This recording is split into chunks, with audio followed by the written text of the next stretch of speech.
شروع کرنا تیرا کام ہے اور تکمیل کرنا خدا کا۔ خلوت میں خاموشی مردانگی نہیں، جلوت میں خاموشی رہے۔ جو عالم زاہد نہ ہو وہ اپنے ماننے والوں پر عذاب ہے۔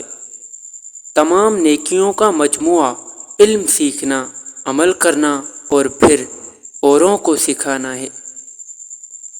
وہ رزق کی فراخی جس میں شکر نہ ہو اور معاش کی تنگی جس میں صبر نہ ہو فتنہ بن جاتی ہے۔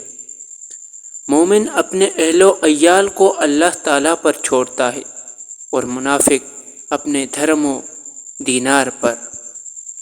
خالق کے ساتھ ادب کا دعویٰ غلط ہے جب تک تو مخلوق کے ساتھ ادب کا خیال نہ رکھے۔ مصیبت کو چھپا، قرب حق نصیب ہوگا۔ جب تک تیرا اترانا اور غصہ کرنا پاک ہے، اپنے آپ کو اہل علم میں شمار نہ کر۔ کسی کی دشمنی اور کینہ کے خیال میں ایک رات بھی مت گزار۔ مومن جس قدر بوڑھا ہوتا ہے اس کا ایمان اس قدر مضبوط ہوتا ہے۔ تیرے سب سے بڑے دشمن تیرے برے ہمنشیں ہیں۔ تیرا کلام بتا دے گا کہ تیرے دل میں کیا ہے۔ گمنامی کو پسند کر کے اس میں ناموری کی نسبت بڑا امن ہے۔ عاقل پہلے قلب سے پوچھتا ہے اور پھر منہ سے بولتا ہے۔ اپنی روزی کا بوجھ کسی مخلوق پر نہ ڈالو، اللہ پر بھروسہ رکھو۔ کسی کے لیے بد دعا نہ کرو، جور و ستم کی برداشت صبر کے ساتھ کیا کرو۔ اس کا نتیجہ یہ ہوگا کہ محبت عامہ اور قبولیت عامہ کا منصب مخلوق میں مل جاتا ہے۔ ایفائے وعدہ کرو، اس کا نتیجہ یہ ہے کہ سخا و حیا کا مراتب تم پر آشکار ہو جائے گا۔ اپنے مالک کے آستانے پر ڈٹے رہو، صبر رکھو اور بے صبری سے بچو۔ دنیا کی محبت سے خانسان خدا کو دیکھنے والی آنکھ اندھی رہتی ہے۔ کوشش کر کے گفتگو کا آغاز تیری طرف سے نہ ہوا کرے۔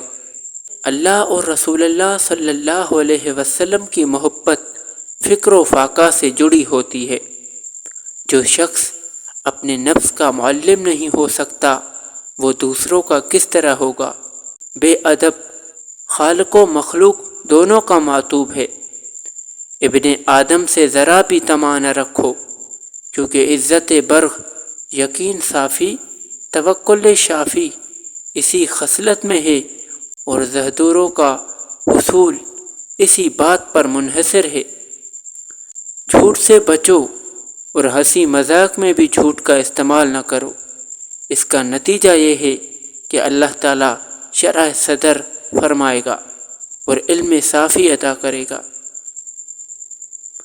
شاہان دنیا کے دربار میں جب لوگ صاف و پاکیزہ ہو کر جا سکتے ہیں تو پھر شہنشاہ حقیقی کے دربار میں گناہوں کی نجاستوں اور شرک کی آلودگی کے ساتھ کیوں کر داخل ہو سکتے ہیں۔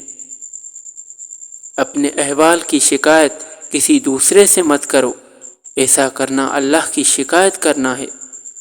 اپنے اندر صرف یہ چیزیں پیدا کر لو، اللہ کا قرب حاصل ہو جائے گا۔ اول، اطاعت خداوندی کو لازم کرنا۔ دوم، نہ کسی سے خوف کر نہ طمع رکھ۔ سوم، ساری حاجتیں اللہ کے حوالے کر۔ چارم، اس سے مانگ اور اس کے سوا کسی پر بھروسہ نہ رکھ۔ مزید ویڈیوز کے لیے ہمارے چینل کو سبسکرائب کریں۔ جزاک اللہ خیر۔